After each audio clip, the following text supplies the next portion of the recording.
The alarm screamed through Threshold 7 at exactly 3 in the morning. Do-yeon Kim jerked awake in his chair, coffee spilling across his desk. The red lights flashed across every screen in the security office. Something had just docked at the emergency airlock without permission. "Hae-jin, wake up!" Do-yeon shouted across the room. Officer Hae-jin Park stumbled out of the back room, still pulling on her jacket. Her eyes were barely open. "What's happening?" "Unauthorized vessel. Airlock 7. Do-yeon was already moving, grabbing his weapon from the wall mount. "Could be pirates. Could be smugglers. Stay sharp." They ran through the empty corridors of the station. Threshold 7 was small, just a checkpoint station orbiting Neptune. Most nights nothing happened. People slept. Ships passed by. That was it. But tonight was different. Julian's boots echoed on the metal floor. Hae-jin followed close behind, her own weapon drawn. They had trained for this moment, but never expected it to really happen. The outer colonies were supposed to be quiet. They reached Airlock 7. The door was still sealed. Do-yeon checked the scanner screen next to it. One small ship was attached outside. It looked old and beaten up. Parts of it were burned black. "Life signs?" Hae-jin asked. "2. Both small." Do-yeon frowned. "Not human readings." "Something else. Should we call Commander Taiwan?" "Not yet. Let's see what we're dealing with first." Do-yeon positioned himself in front of the door, weapon raised. "Open it." Hae-jin hit the button.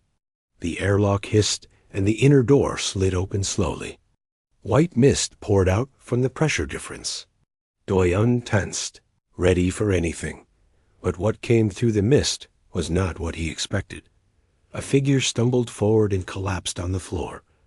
It was definitely not human. The body was covered in dark blue plates that looked like insect shells.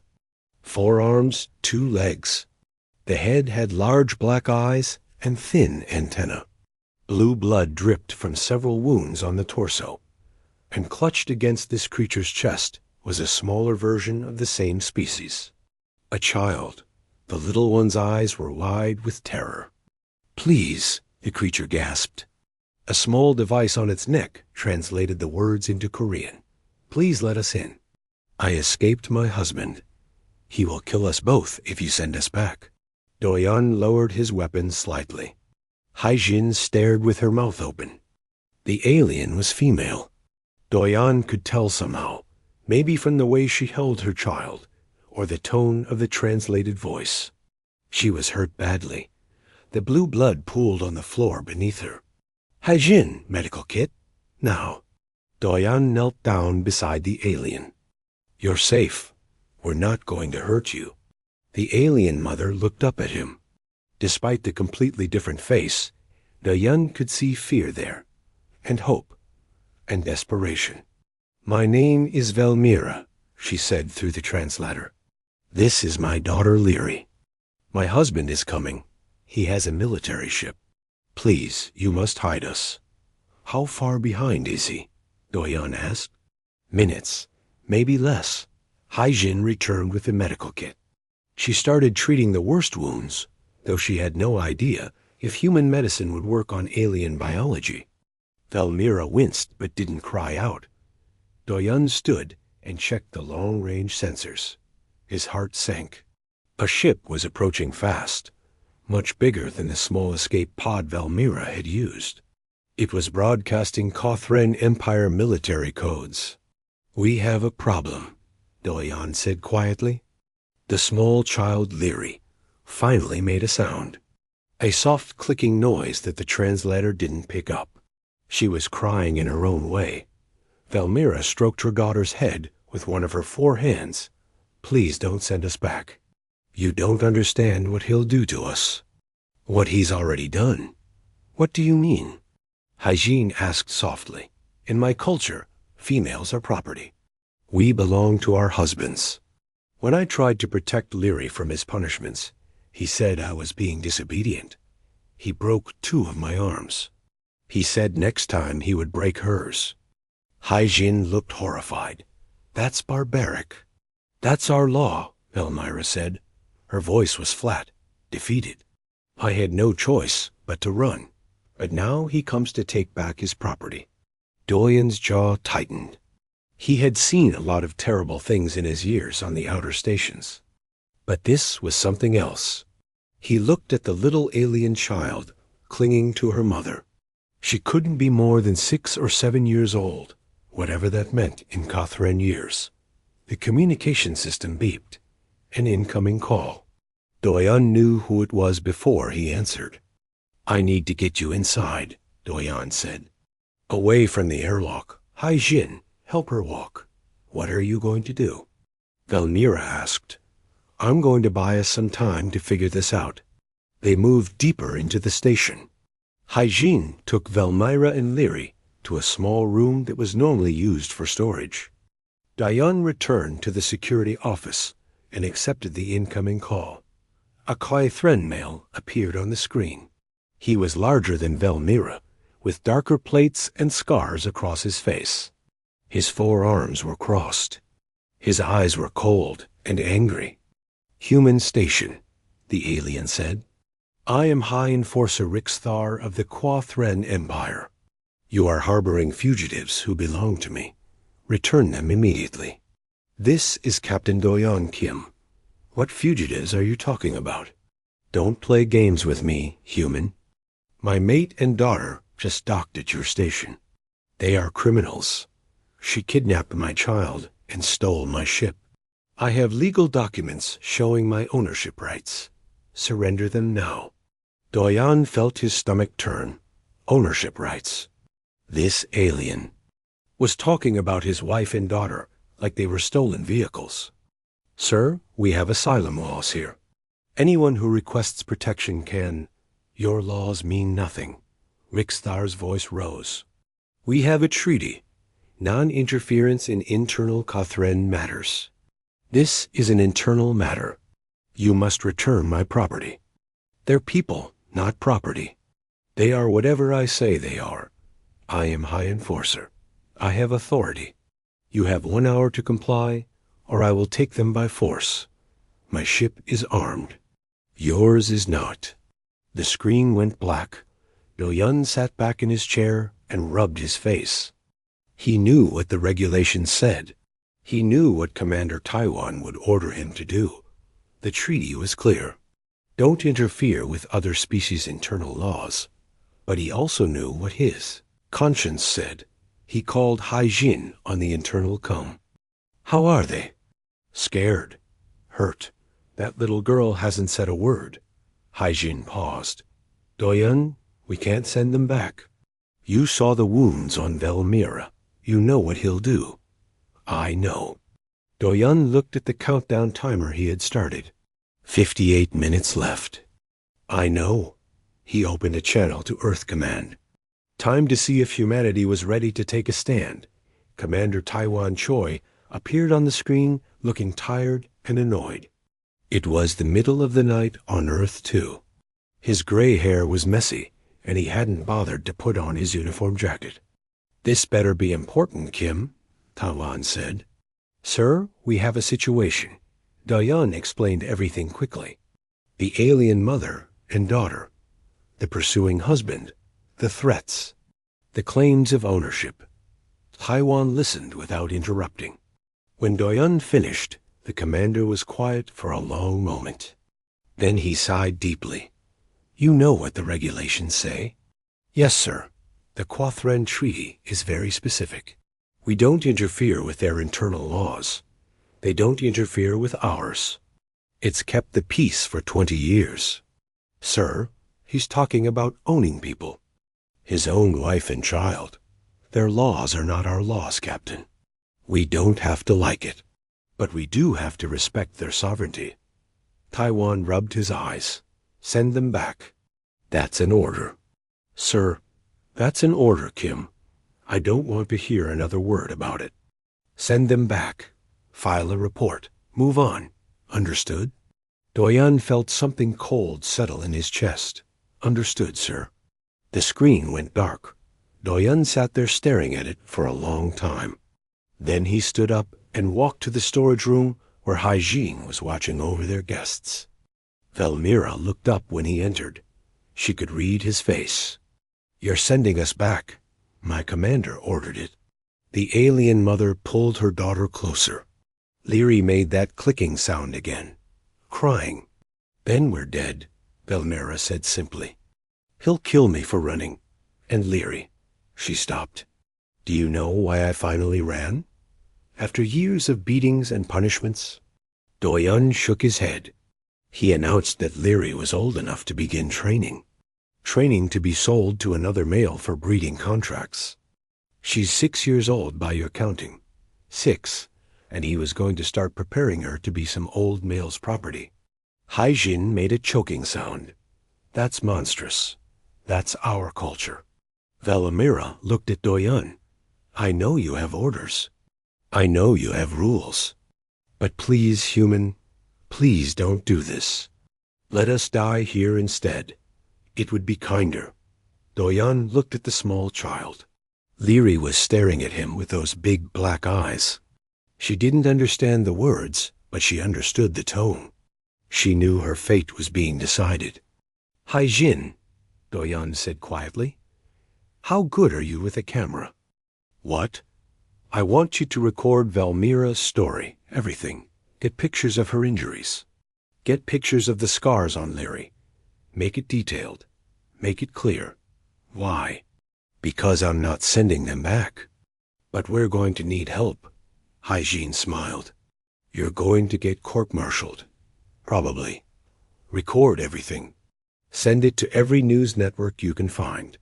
Human networks only for now. Let's see what people think when they see what we're dealing with." While Haijin set up the camera equipment, Doyun went back to his office. He pulled up his personal contacts. There was one name he hadn't called in years. Captain Ji-Wan Lee. They had served together during the Krill border wars. She had saved his life twice. He had saved hers once. That was the kind of friendship that never really ended. He typed out a message. Short and direct. "Need backup at Threshold 7. Will explain when you get here. Trust me." The response came back in less than a minute. "On my way." Doyun felt something ease in his chest. Ji-Wan commanded the frigate Indomitable. It wasn't much against a Kawthren military ship, but it was something. And Ji-Wan was the kind of captain who didn't back down from a fight. The timer showed 30 minutes left. Doyun checked the sensors. Rixthar's ship was just sitting out there, waiting, probably confident that the humans would comply. Why wouldn't they? It was just 2 aliens. Not worth starting a war over. Haijin finished the recording. She looked shaken when she came back to the office. "That was hard to listen to," she said quietly. The things he did to her. The things he threatened to do to the child. Send it out. All networks. Let humanity decide if we're making the right choice. Haijin uploaded the files. They would take a few hours to spread through human space. But once they did, Doyun knew what would happen. Humans didn't like bullies. They especially didn't like bullies who hurt children. The timer hit 0. Rixthar called back. His face was even angrier than before. "Human, your time is up. Return my property now, or I will board your station by force." "I'm denying your request," Doyun said calmly. "The refugees have requested asylum under Terran protection law. We're granting it. You dare?" Rixthar's voice was a roar. The translator barely kept up. "You violate our treaty. This is an act of war. No, this is an act of basic decency. Something your culture apparently doesn't understand. I will report this to our war council. The Kawthren Empire will not tolerate this insult. Do what you have to do. But you're not getting them." Rixthar's weapon systems powered up. Doyun could see it on his sensors. The Kawthren ship was preparing to fire. "Last chance, human." "My answer is the same." Rixthar's finger moved toward the fire control. Doyon tensed. The station had minimal shields. One good hit and they were done. Then another ship dropped out of faster-than-light travel right between the station and Rixthar's vessel. The Indomitable. Her weapons were already locked on target. Jiwon's voice came over the open channel. Quathren vessel, this is Captain Jiwon Lee of the Terran frigate Indomitable. You are threatening a human station. Power down your weapons immediately. This doesn't concern you. Rixthar shouted. Everything that happens at a human station concerns me. I'm giving you 10 seconds to comply. After that, I will consider your actions hostile and respond accordingly. Doyon watched the standoff on his screens. Rixthar's ship was bigger, but the Indomitable was newer and faster. It would be a close fight, but neither side wanted to fire the first shot. Not yet. Rixthar finally powered down his weapons, but his voice was full of poison. This isn't over, humans. The Empire will respond to this provocation. We have 200 warships. How many do you have? Jiwon's response was cold. Enough? The Quan ship pulled back, but didn't leave. It just sat there in space, watching and waiting. Doyon let out a breath he hadn't realized he was holding. Jiwon, thank you. Don't thank me yet. I just bought you time. What's the plan? Honestly? I'm making this up as I go. That's what I was afraid of. Jiwon laughed despite the tension. But I'm with you. Whatever happens next. Haijin rushed into the office. Doyon, you need to see this. The recording. It's spreading faster than we thought. She pulled up the human networks on the main screen. News channels. Social media. Discussion forums. The footage of Velmira's testimony was everywhere. People were watching it, sharing it, getting angry. Comments flooded in. We can't let this happen. Protect them. Humanity needs to take a stand. If we back down now, we're no better than the abusers. Within an hour, protests started forming outside Quathren embassy stations across human space. Thousands of people gathering with signs and chants, demanding that Earth protect the refugees. The hashtag appeared. Hashtag Stand with Velmer. It trended to the top in minutes. Doyon watched it all happen with a mixture of hope and fear. The people were with them. But would the government be? His communicator beeped. A priority call from Earth. Not Commander Taiwan this time. Someone much higher up the chain. Premier Selman Kong herself appeared on the screen. The leader of Earth's government looked exhausted and stressed. Captain Kim, she said. Do you have any idea what kind of mess you've created? Yes, ma'am. The Quathren Empire has issued an ultimatum. Return the fugitives within 48 hours or face economic sanctions. Possibly military action. They have 200 warships. We have 80. Those are not good odds. I understand, ma'am. Do you? Premier Kong leaned forward. Let me be clear. If this goes wrong, millions could die. Human colonies could be destroyed. All over 2 aliens that we've never met before. Doyon met her eyes through the screen. With respect, ma'am, it's not about 2 aliens. It's about what kind of species we want to be. Do we look away when we see abuse? Do we cooperate with evil because it's convenient? Or do we stand up and say no, this far and no further? Premier Kong was quiet for a long moment. Then she did something unexpected. She smiled. Just a little. Well said, Captain. I hope you're right. Because we're about to find out if humanity is ready to back up those words with action. The 48-hour countdown began. Across human space, people watched and waited. Would Earth's government surrender Velmira and Lyri to their abuser? Or would humanity take a stand?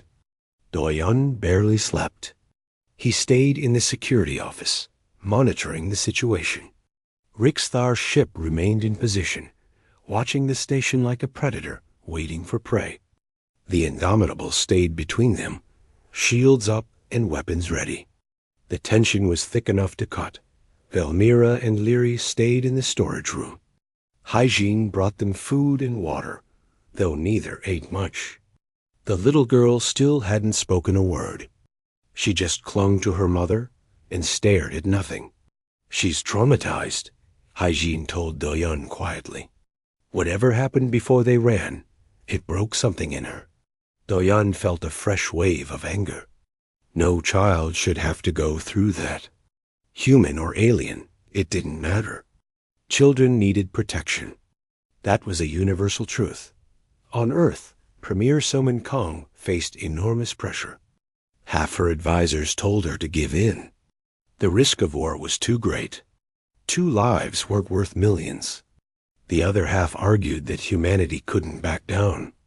If they surrendered now, they would lose all moral authority in the galaxy. The public was overwhelmingly on Velmira's side. Protests grew larger every hour. Some people even started gathering outside military recruitment centers, volunteering to fight if war came. Old veterans dusted off their uniforms. Young people wanted to defend the innocent. One particular video went viral. An elderly woman who had survived the Krill border wars spoke to a news camera with tears in her eyes. "My husband died fighting the Krill to protect human colonies. He believed humanity stood for something. If we send that mother and child back to be tortured, then what did he die for? What do we stand for?" The question echoed across human civilization. What did they stand for? On the second day, something unexpected happened. A message arrived at Threshold 7 on a heavily encrypted channel. Doyon almost deleted it as spam. But something made him open it. Instead, the message was from someone calling themselves Talvera. A Quiv female, a scientist working inside the Empire's research facilities. "Captain Kim," the translated message read. "You don't know me, but I know what you're doing. Word has spread among my people, not just among the males in power, but among us, the females, the ones treated as property. We number in the millions. We suffer in silence because we have no choice. But you have given us hope. Velmira's escape has inspired us. Please don't surrender her. Whatever happens, know that you are not fighting for just 2 lives. You're fighting for all of us." Doyon read the message 3 times. Then he showed it to Hyjin. "There are others," Hyjin whispered. "Millions of them. And none of them can speak up without risking their lives." Doyon saved the message. "But we can. We can speak for them." He forwarded the message to Premier Kong with a simple note. "This is bigger than we thought." More messages arrived over the next hours. Other species were paying attention too. The Verdani Collective, a peaceful aquatic species, issued a public statement condemning the Kuothren laws. The Korath Republic, known for their warrior culture, sent a surprising message praising humanity's courage. "The humans show true honor," their war chief declared. "They protect the weak against the strong. This is the mark of noble warriors." The Korath stand with humanity in this matter. Not a military alliance, but a statement of support. It mattered. The Kuthran Empire's response was swift and angry. They called emergency meetings of their war council. They moved warships toward human territory. They issued threats and ultimatums. But cracks were forming in their united front. Some Kuthran officials, the ones who dealt with other species regularly, started to worry. What if the other races decided the Kuthran were barbaric? What if economic partnerships were canceled? What if the Empire became isolated? Back-channel negotiations began.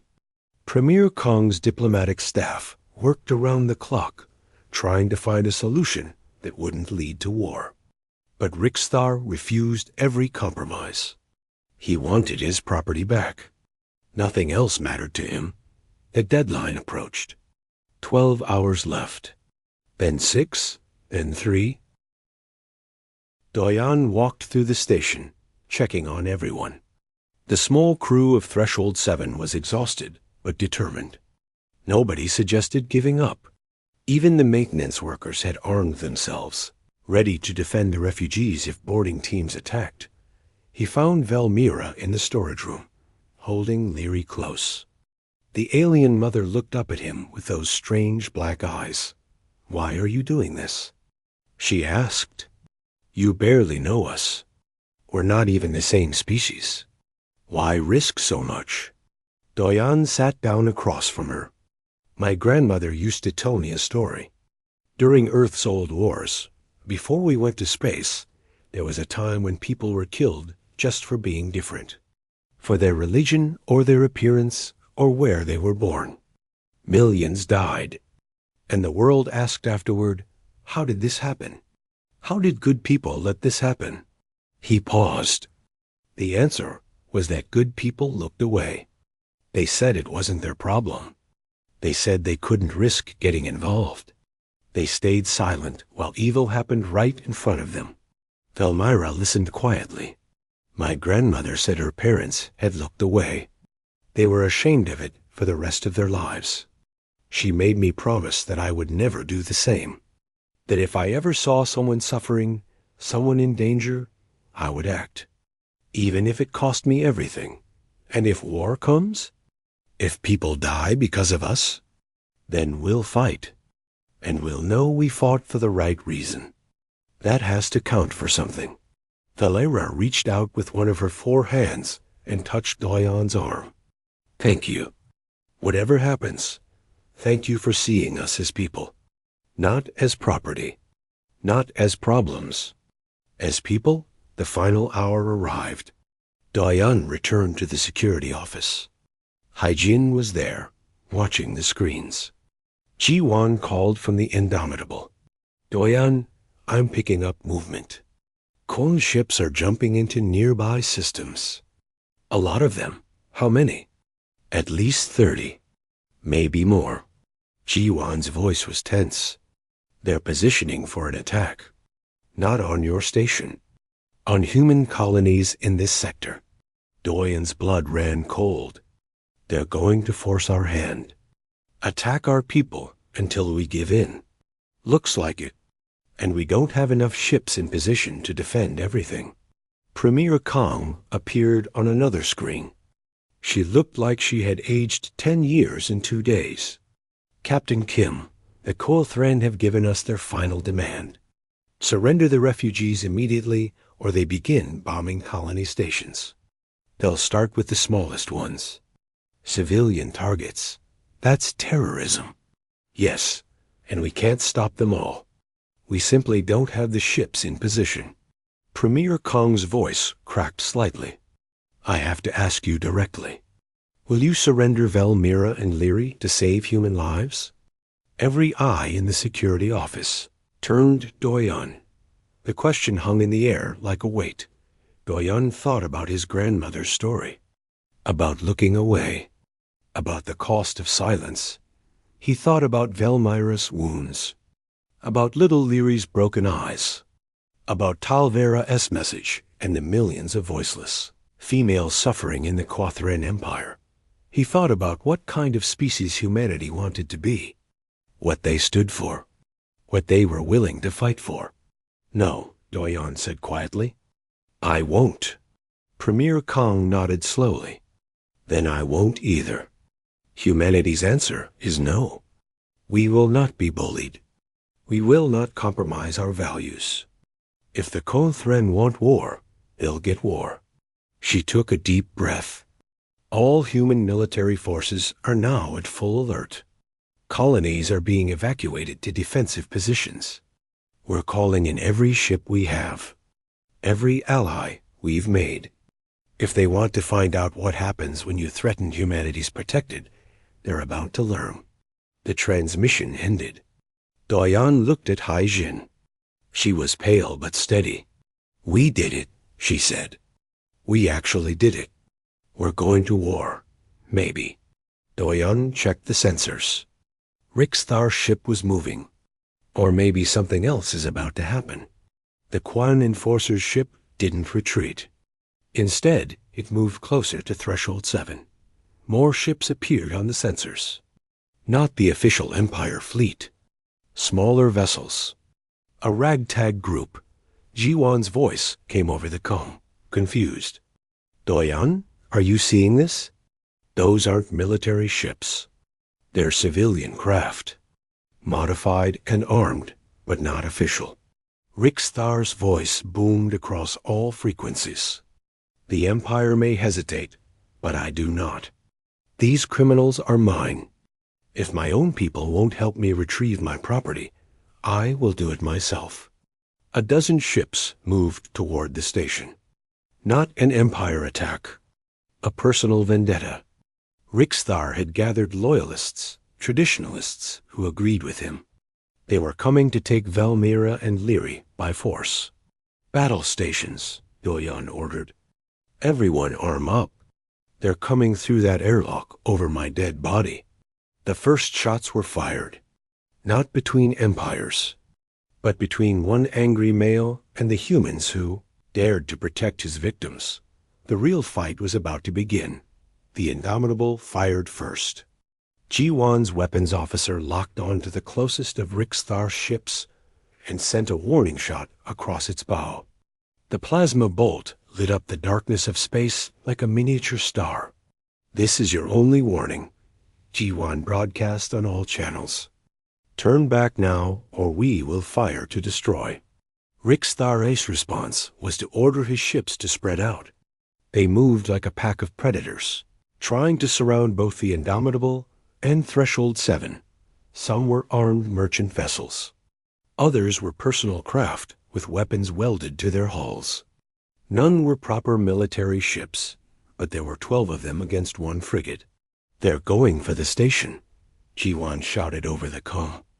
I can't cover all angles. Do what you can, Doyon replied. He turned to his small crew. Seal all airlocks except 7. If they're coming through, they'll have to come through one door. We'll be waiting. Haijin grabbed a rifle from the weapons locker. Her hands were shaking, but her jaw was set. I've never shot at a living thing before. Hopefully you won't have to. But if they get through? Doyon didn't finish the sentence. They both knew what would happen if Rixthar's forces reached Valmira and Lyri. Outside, the space battle began in earnest. The Indomitable was faster and better armed, but outnumbered. Jiwan's crew fought brilliantly, dodging incoming fire while taking precise shots that disabled rather than destroyed. They didn't want to kill if they could avoid it. Even now, even in combat, they were trying to minimize casualties. One of Rixthar's ships broke through the defensive line. It accelerated straight toward Threshold 7, ignoring the weapons fire that raked across its hull. The pilot was either incredibly brave or suicidally devoted to Rixthar's cause. The ship slammed into the station's docking port with a grinding crash. Alarms shrieked. Hull breach warnings flashed red across every screen. But the ship had succeeded. It had attached itself to Airlock 7. Here they come, Doyon said quietly. He positioned his security team in a defensive formation. 5 people total, including himself and Haijin. Not soldiers. Just station personnel who had trained for emergencies, but never expected to fight a real battle. Against them would be trained Kothren warriors. 4 arms each, stronger than humans, experienced in combat. The odds were terrible. The airlock began to cycle. Doyon could hear the mechanical grinding through the walls. His finger tightened on his weapon's trigger. Beside him, Haijin was whispering something under her breath. A prayer, maybe, or just trying to calm her nerves. The inner door exploded inward. Someone on the other side had used a breaching charge. Smoke and debris filled the corridor. Through the cloud came the first Kothren warrior. All 4 arms carrying weapons. Du Yun fired. His first shot hit the warrior in the shoulder. Blue blood sprayed. The Kuithran stumbled, but didn't fall. He returned fire. Plasma bolts scorched the walls. One of Doyen's crew members screamed and went down, clutching a burned leg. More warriors poured through. 6 of them. 8. They had the numbers and the strength.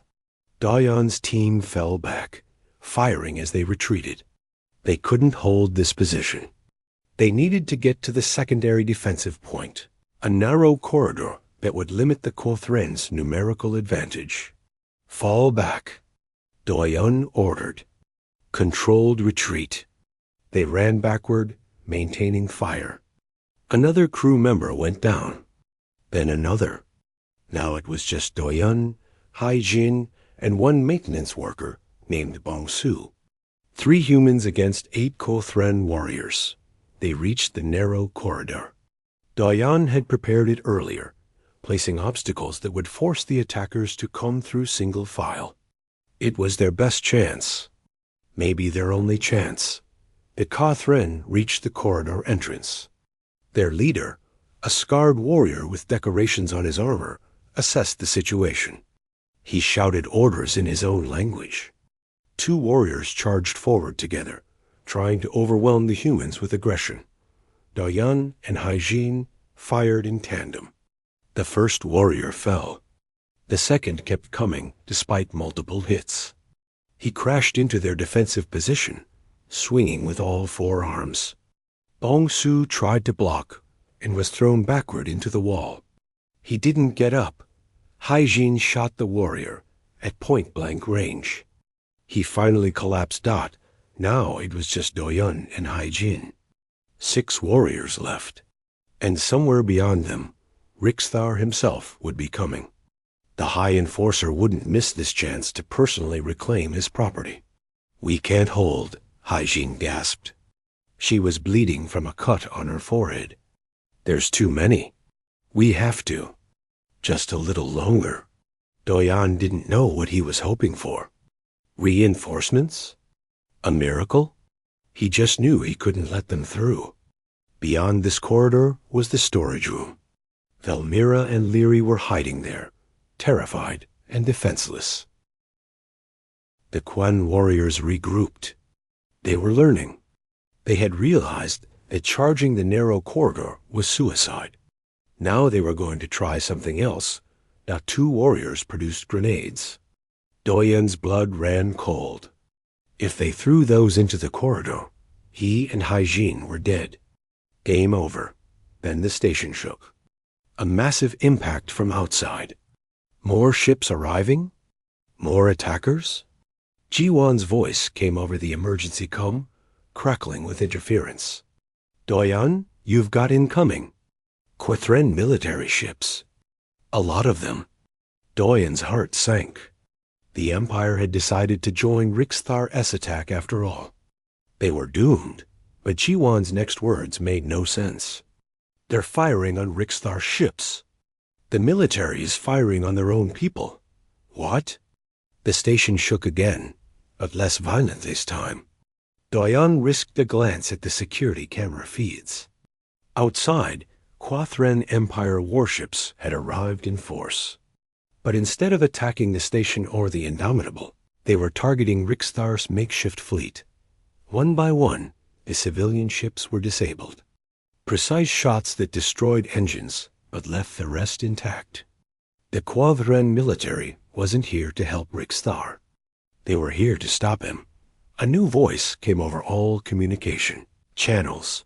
Female, authoritative, speaking in Kothren, but with translation. "This is Matriarch Kailanara of the Kwang War Council. All vessels loyal to High Enforcer Rixthar are ordered to stand down immediately. Rixthar is hereby stripped of rank and authority for unauthorized military action against a treaty partner. Anyone who continues to follow his orders will be considered traitors to the Empire." The warriors in front of Doyen and Haijin stopped. They looked at each other, confused. Their leader barked something angry in their own language. But the others were hesitating. They had just heard their own matriarch, Declare their commander a traitor. Rixthar's voice roared through the corridors. He had boarded the station himself.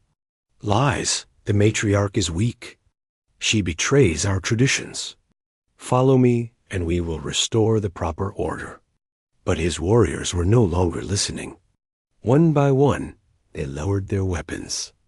They had been taught from birth to obey the War Council. The matriarch's word was absolute law. Even their loyalty to Rixthar couldn't overcome that. A scarred warrior leader turned and walked away, back toward the airlock. The others followed. They were surrendering. Only Rixthar remained. Doyan could hear him coming through the corridors, shouting and cursing. His heavy footsteps echoed on the metal floor. He was alone now, but still coming. Still determined to reach his wife and daughter. Doyan stepped forward to meet him. Haijin tried to follow, but he waved her back. Stay here. Guard the door.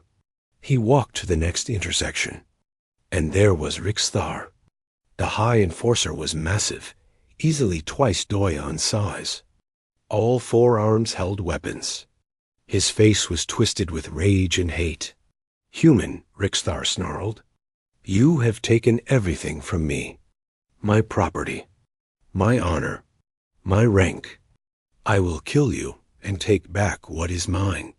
They were never yours, Doyan said quietly. They're people, not property. And I won't let you hurt them anymore. You can't stop me. Look at you. One human against a Quothren enforcer. You're dead. Doyan raised his weapon. Maybe, but I'm going to make you earn it. They stared at each other across the corridor. Doyan knew he was outmatched. Rixthar was bigger, stronger, had more arms and more weapons. In a straight fight, Doyan would lose. But Doyan wasn't planning a straight fight. He fired at the ceiling panel above Rixthar's head. The panel exploded, raining debris. Rixthar raised his arms to protect his eyes. In that moment of distraction, Doyan dove forward, rolling under the bigger alien's guard. He came up inside Rixthar's reach and fired 3 times, into the enforcer's lower torso. Blue blood sprayed. Rixthar roared in pain and fury. One of his 4 hands grabbed Doyan and threw him against the wall. The impact knocked the air from Doyan's lungs. Rixthar advanced, raising a weapon. Die, human. The shot never came. Instead, Rixthar jerked and looked down. A small dart protruded from his neck. He turned slowly. Valmyra stood at the end of the corridor.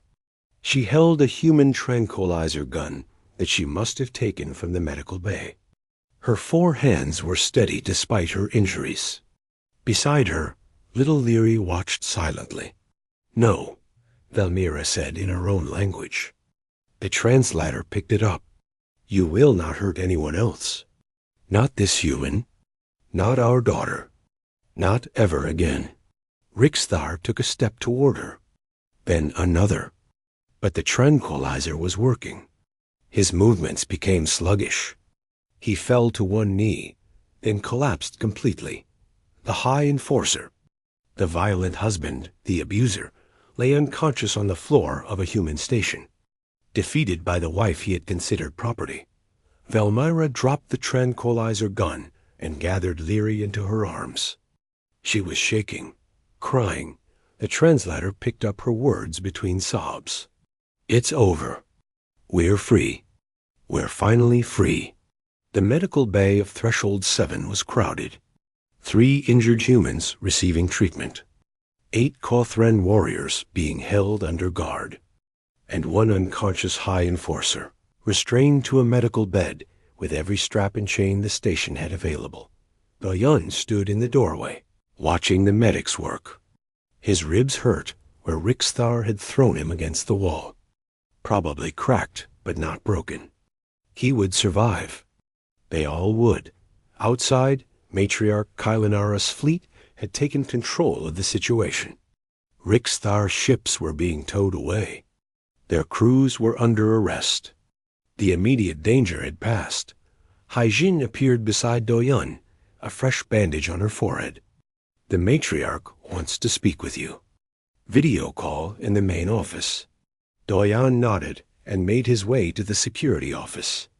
His body ached with every step. But he was alive. Everyone he had sworn to protect was alive. That was all that mattered. The screen showed matriarch Kylanara. She was older than most Kuthren he had seen, with silver patterns on her dark blue plates. Her eyes were sharp and intelligent. When she spoke, her voice carried absolute authority. Captain Kim, I am Matriarch Kylanara of the War Council. I must apologize for the actions of High Enforcer Rixthar. He acted without authorization. He will face trial for his crimes. What crimes? Doyon asked carefully. Trying to retrieve his property? That's legal under your laws, isn't it? Kylanara's expression was unreadable. Unauthorized military action against a treaty partner. That is the crime. As for the matter of his mate and offspring, that is more complicated. It shouldn't be. He abused them. He was going to sell his daughter for breeding. Those should be crimes in any civilized society. Your morals are not our morals, Captain. Then maybe your morals need to change. Silence. For a moment, Doyan thought he had gone too far. But then Kylanara surprised him. She laughed. Not a cruel sound, but one of genuine amusement. You humans are bold. Insultingly bold. Most species would never dare speak to a Quathrin matriarch that way. She leaned closer to the camera. But perhaps boldness is what this situation requires. Tell me, Captain, have you been receiving messages from Quathrin females? Doyon hesitated, then decided honesty was the best approach. Yes, from someone called Talvira. And others. Talvera is my daughter. She leads a movement within our empire. A movement for reform. For change. Kylanara's voice became quiet. Not all Quithren support the old ways. Many of us have daughters. We remember what it was like to be treated as property. We want something better for the next generation.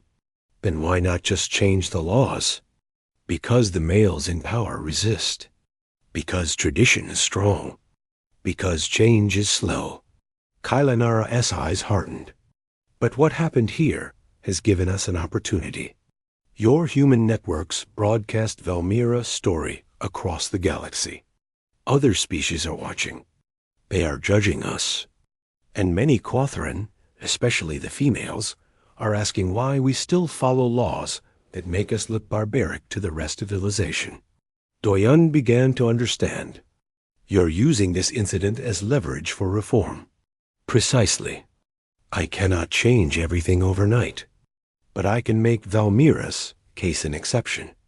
I can grant her and her daughter asylum among humans. And in exchange, I ask that Earth's government accept a diplomatic solution. No war, no sanctions. Just peace with modifications to our future treaties. What kind of modifications? Protections for refugees seeking asylum. Recognition that some Quathren laws may conflict with human values. A path forward that respects both our cultures while protecting the vulnerable. Kylanara paused. It is a small step, but it is a step, and it begins with you agreeing to this arrangement. Doyon thought about it. It wasn't perfect. It wouldn't save all the suffering females in the Quathren Empire, but it would save Valmira and Lyri, and it would set a precedent. Sometimes change started with small steps. I agree. On one condition, name it. Rixthar faces consequences. Real ones. Not just for the military action, but for what he did to his family. I want the galaxy to see that abuse is not acceptable, not even in the Quathren Empire. Kylanara nodded slowly. Agreed. He will be tried for unauthorized military action. That will result in imprisonment, and his trial will be public. What comes out in that trial about his treatment of his mate and offspring will be recorded. It will be seen. It will be discussed. I cannot promise he will be punished for those specific acts, but I can promise they will not be hidden. It wasn't everything Doyon wanted, but it was something Premier Somin Kong joined the call. She looked relieved. Matriarch, Earth's government accepts these terms. We are grateful that war has been avoided. As am I, Premier. My empire is strong, but war is costly for everyone. Better to find a peaceful solution. Kailanara's eyes moved back to Doyon. Captain Kim, you risked much for two strangers. Your courage has been noted. The reformists within my empire will not forget what you did. The call ended. Doyon sat back in his chair and let out a long breath. It was over. Really over. Haijin appeared in the doorway again. There's someone who wants to see you. Velmira and Leary were waiting in the corridor. The mother and daughter looked small and fragile, despite their alien appearance. Velmira stepped forward, all four hands trembling. We heard the news. The matriarch is letting us stay with humans. We're truly free. Tears ran down her face, though they were clear instead of salty. How can we ever thank you? You don't have to thank me. You risked your life. Your entire species risked war. For us, why? Doyon thought about his grandmother's story. About looking away. About being able to sleep at night, knowing you did the right thing. Because it was the right thing to do. Because you're people, and people deserve protection. It's really that simple. Little Leary finally spoke. The first words Doyon had heard from her. The translator picked up the child's voice. Are all humans like you? No, Doyon said honestly. Some are better. Some are worse. But most of us try to do the right thing when it matters. The little alien girl reached out and touched Doyon's hand with her small fingers. Thank you for saving us. Doyon felt something break inside his chest. All the stress, all the fear, all the uncertainty of the past few days finally caught up with him. He knelt down to the child's level. You're going to be okay now. Both of you. I promise. 3 weeks later, Doyon stood in the same security office. Life on Threshold 7 had returned to normal. The repairs were complete. The injured had healed. Even Bong-Su was back at work, limping slightly but alive. Commander Taiwan had officially reprimanded Doyon for violating orders. The reprimand went into his permanent record. But in the same meeting, Taiwan had also quietly promoted him and given him a commendation for exceptional courage under fire. You disobeyed direct orders, Taiwan had said, but you were right to do it. Sometimes the regulations don't account for situations like this. Sometimes you have to follow your conscience instead. Just don't make a habit of it. Ji-Wan visited briefly to check on him. She brought news from Earth. Elmira and Leary had settled in a colony on Mars. They were learning human languages and customs. Velmira had started working with Talvera's reform movement, helping other Kothren females who wanted to escape. She had become a symbol of hope for millions. The footage of the standoff had been watched billions of times across human space and beyond. Other alien species were talking about it. Some praised humanity's compassion. Others debated whether interfering in another culture's laws was appropriate. But everyone was talking. The conversation had started. Small changes were happening in the Kothren Empire. Nothing revolutionary yet, but movement in the right direction. Females being allowed to own property in some regions. Domestic abuse becoming a topic of public discussion for the first time. The old laws were still in place, but cracks were forming. On the 4th week, as Doyon was doing his usual security checks, the alarm sounded. A ship had docked at Airlock 7, unscheduled, unannounced. Haijin looked at him with wide eyes. Not again. But Doyan was already moving toward the airlock. His hand rested on his weapon, but he wasn't as tense as he had been a month ago. Something felt different this time. The airlock opened.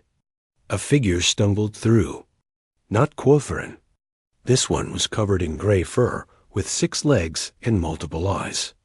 Aurelian, a species Doyan had only seen in diplomatic footage. The alien collapsed, badly injured. Behind it, a smaller figure appeared. A child of the same species, terrified and crying. The adult Rillian looked up at Doyan with pleading eyes. A translator device activated. Please help us. I escaped my clan. They will kill us if we go back. Please. Doyan looked at Haijin. She was already getting the medical kit. He knelt down beside the Rillian. You're on human territory now. You're safe. But your laws, your treaties. Our first law is protecting people who need help. Everything else comes second. Doyan helped the alien sit up. What's your name? I am Vrix. This is my offspring, Trill. Welcome to Threshold 7, Vrix and Trill. Let's get you patched up, and then you can tell us your story. Whatever you need, we'll figure it out. The Rillian started crying. Relief, fear, hope all mixed together. Thank you. Thank you. Haijin appeared with the medical supplies. She met Doyan's eyes over the alien's head. Her expression said everything. Here we go again. But there was no hesitation in either of them. This was what Threshold 7 had become. A refuge. A place where the desperate and the hunted could find protection. Word had spread across the galaxy. If you were running from abuse, from injustice, from death, there was one place that would take you in.